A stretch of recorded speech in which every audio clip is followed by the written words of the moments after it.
Hello friend, আমি Kakoli. Welcome back to my channel easy gardening. আজকে আমি আরেকটি নতুন গাছ নিয়ে তোমাদের সামনে উপস্থিত হয়েছি। গাছটির নাম হচ্ছে ক্রসেন্ডা। আরও নাম আছে, এরা হচ্ছে একে বলা হয় ফায়ার ক্র্যাকার বুশ, কেউ কেউ বলে প্রিয়দর্শী।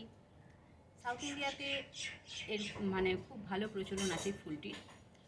তারা মালা গেঁথে মাথায় লাগায়, ঠাকুরের পায়ে নিবেদন করে। আর আমাদের এখানে তো গৃহের শোভা বাড়াবার জন্য আমরা টবে লাগাই বা মাটিতে লাগাই। সারা বছর ফুল দেয়, শুধু শীতকালটা বাদ থাকে, বাকি সারা বছর অনেক অনেক ফুল দেয়। এর বিভিন্ন কালার হয়, অরেঞ্জ আমার সামনে রয়েছে, আর এছাড়া রেড, তারপর ইয়েলো বা বাই কালারও দেখতে পাওয়া যায়। সি গ্রিন, ওটা একটা ভীষণ সুন্দর কালার।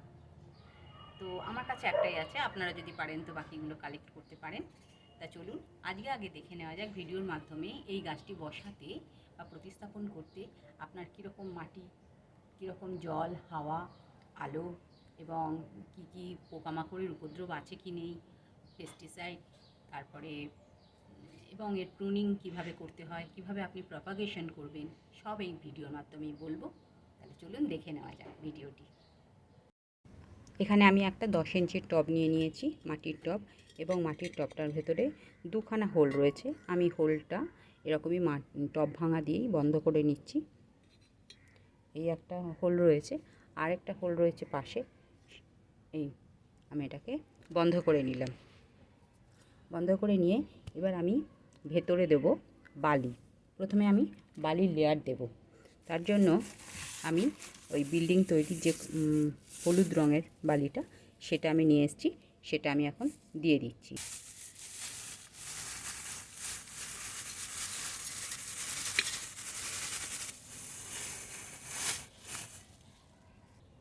বালিটা আমি দিয়ে দিলাম এবং বালিটাকে দিয়ে আমি এগুলোকে চেপে দিচ্ছি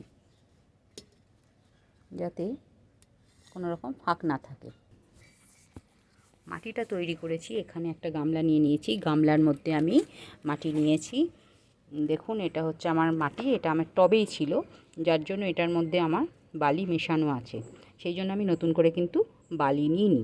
আর এখানে নিয়েছি নিমখোল নিয়েছি, আর একটু এডু ফেলিয়ে দেখাচ্ছি, একটু নিমখোল নিয়েছি। তার পাশে হচ্ছে, এটা হচ্ছে চা পাতা। হ্যাঁ, এটা হচ্ছে চা পাতা, মানে শুকনো করা আছে। আর এটা হচ্ছে আমার গোবর সার, এক বছরের বেশি, 2 বছরের প্রায় শুকনো করা গোবর সার। আর এটা হচ্ছে একটু হাড় গুঁড়ো নিয়ে নিয়েছি। এই হচ্ছে আমার মিশ্রণ। এবার আমি বলে দিই আপনারা কিভাবে মাটিটার মিশ্রণটা নেবেন। ধরুন আমি যদি 50% আমি নিয়েছি সয়েল, তো সেই সয়েলটার সঙ্গে আপনারা মেশাবেন 25% স্যান্ড মেশাবেন এতটাই যে দেখে নেবেন আপনার মাটিটা আঠার ভাগ বেশি না বালির ভাগ বেশি, সেই বুঝে আপনি মেশাবেন। যদি দেখেন যে আপনার মাটিটা একটু বেশি আঠালো, তাহলে কিন্তু বালির পরিমাণটা একটু বাড়িয়ে দেবেন। 30% আপনি বালি দেবেন, আর বাকিটা নিমখোল একটু 1 মুঠো দিয়ে দেবেন, 1 মুঠো হাড় গুঁড়ো, আর এই যে গোবর সার আর চা পাতা যে কোনো একটাই দিলে হয়। আমার গোবর সারটাও আমি কম দিয়েছি এবং এটাও, দুটো মিলে একটা তৈরি করেছি আর কি। এই যে কোনো কম্পোস্ট সার, সেটা ভার্মি কম্পোস্ট হতে পারে বা লিফ কম্পোস্ট হতে পারে, বা এই যে চা পাতা দিয়েছি, অথবা এই যে গোবর সার, যে কোনো একটাই দিতে পারেন, সেটা দিয়ে দেবেন 25%। এই দিয়ে আপনি মিশ্রণটা তৈরি করে নেবেন। সবার আগে জেনে নিই, এই গাছটা কিন্তু ওয়েল ড্রেনড সয়েল পছন্দ করে, জল বেঁধে থাকা একদমই পছন্দ করে না। কোনো গাছই পছন্দ করে না যে মাটিতে তার জল বেঁধে থাকবে, কারণ আমরা এগুলো কিসে বসাচ্ছি? টবে। যদি মাটিতে বসিয়ে দিতেন সরাসরি, তাহলে এসব কিচ্ছু আপনাকে ভাবতে হতো না। প্রকৃতির নিয়মে নিজেই জল পেত, নিজেই জলের ব্যবস্থা করে নিত, পরিমাণটা ওদের ঠিকঠাক হয়ে যেত। কিন্তু যেহেতু আমরা মাটি টবে বসাচ্ছি বা প্লাস্টিকের টবে, যে কোনো জায়গায় কন্টেনারে বসাচ্ছি, তার জন্য আমাদেরকেই ওদের বাইরে থেকে খাবারও সাপ্লাই করতে হবে, জলও সাপ্লাই করতে হবে, মাটিটাও ওদের মতো করে তৈরি করে দিতে হয়। তো সেই জন্য এই গাছটা কিন্তু জন্য আপনি যেহেতু বাইরে রাখবেন, সেই জন্য একটু ওয়েল ড্রেনড সয়েল পছন্দ করে। এবং এটাকে আপনি গ্রীষ্মকালে যেমন বাইরে রাখছেন, তেমনি বর্ষাতেও তো এটা বাইরে থাকবে। যদি বাইরে রাখেন, ধরুন ঘরের মানে কোনো জায়গা নেই এমন যে যেখানে আপনি বারবার টব সরিয়ে রাখবেন বর্ষাকালে, তো তখন তো আপনাকে বাইরেই রাখতে হবে।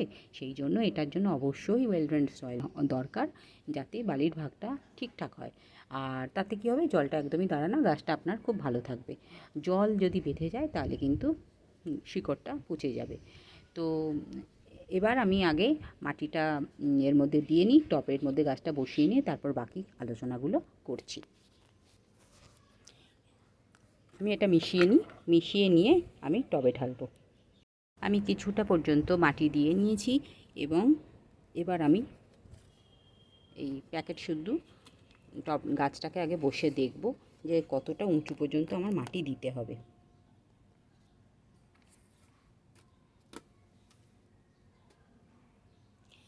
দেখুন, এখনও মানে গাছটা এইখানে শেষ হচ্ছে, মানে আরও একটু উঁচু হলে ভালো হয়।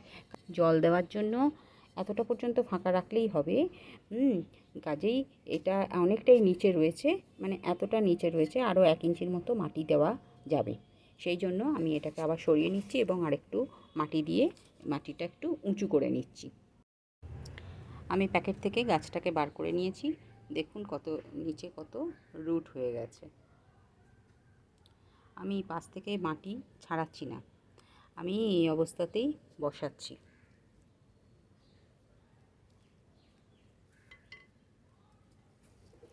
এই বসালাম, এবার বসিয়ে চারপাশ দিয়ে মাটিটা দিয়ে দেবো।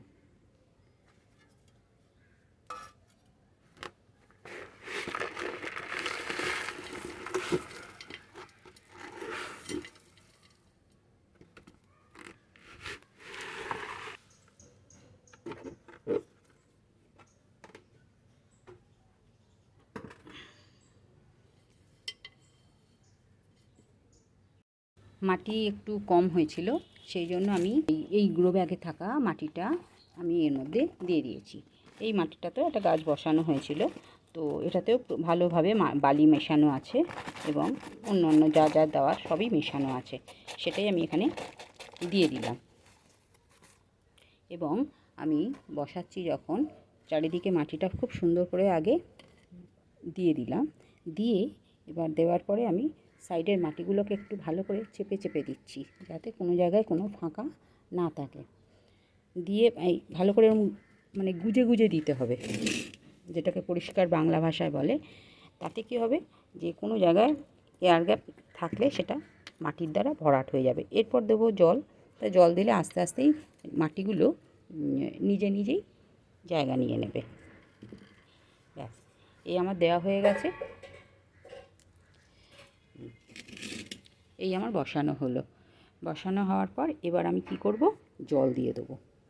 তাহলে আগে আমি এখানে একটা বাটির মধ্যে টবটাকে বসিয়ে নিই।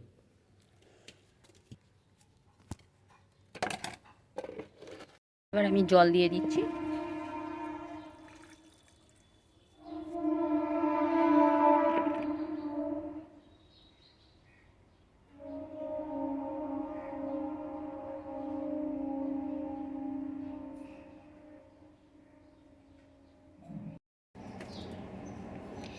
এবার বলি আমি এই গাছের জন্য প্রথমে বলে দিই জলটাই যখন দিলাম তাহলে বলে দিচ্ছি, জল এই গাছ একদম জল দাঁড়িয়ে থাকা পছন্দ করে না। ওয়েল ড্রেন্ড সয়েল এই জন্য এর জন্য রেডি করা হলো। জলটা আপনারা যখন দেবেন সারা বছর তো এটা বাইরেই রাখবেন, তাহলে যদি বাইরে রাখেন তাহলে বিশেষ করে গরমকালে এটাতে দুবার করেও হলেও জল দিতে হতে পারে। কিন্তু যতবারই জল দেবেন, জল দেওয়ার আগে দেখে নেবেন আপনার ওপরের মাটিটা অন্তত 1-2 ইঞ্চির মতো শুকনো হয়েছে কিনা, তারপরেই জলটা দেবেন। না হলে জল দেবেন না, তাতে কি হবে, রুট রটের একটা সম্ভাবনা তৈরি হবে, তাতে গাছটা মরে যেতে পারে।